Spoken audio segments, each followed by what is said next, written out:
Babler, B-A-B-L-E-R, San Diego Fire Battalion 1. And so, what do we got here today?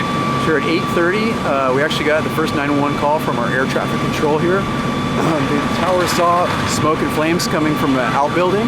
They called it in. As soon as we came over the bridge, we had about 30, 40-foot flames coming from this building. This building is known to us. We were here about 6 months ago for a fire. We forwarded this building to our Community Risk Reduction Department, our fire marshal.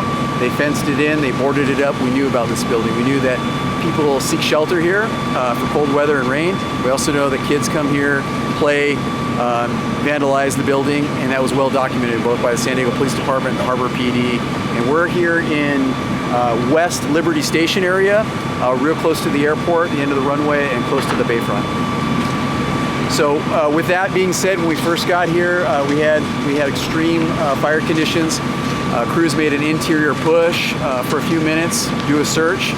They were pushed out by fire. We went defensive immediately. So we've been about an hour and a half in a defensive strategy. We're letting the building burn. Unfortunately, it's about a 6,000 square foot Spanish building, one story, that was formerly a rec center. So it was really popular, and it hasn't been occupied in quite some time. Yeah, so besides the size, what issues have you had fighting the fire? Have you had Sure. So immediately we saw that both with the rain, the weight of the rain on the roof, the fire conditions, this building was starting to show signs of structural integrity collapse. Then we started getting collapses at the 30-minute mark, so we pulled everybody out. And that's what we see here on the backside of this building. It's completely burnt out. It's collapsing.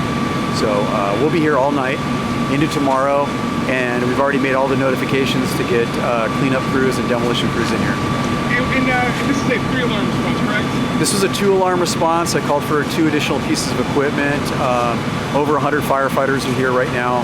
And because there was no exposures, there was no buildings around it, the water runoff, we're surrounded by grass. It made it really easy for us. The weather did change a little bit. We started getting wind and ember cast. We got the master streams up and we took care of those. So that's where we're sitting right now. Any reports of any injuries?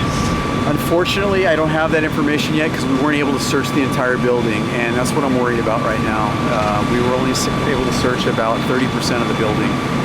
So it's under investigation. Our mast is investigating, and tomorrow at daylight we'll be able to get in there and take a look. With the age of the building, are there any concerns about materials like asbestos burning off?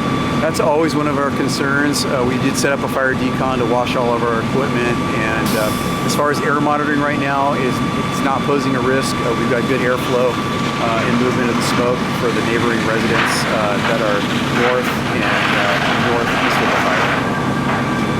Thanks, sir. Appreciate it. Absolutely.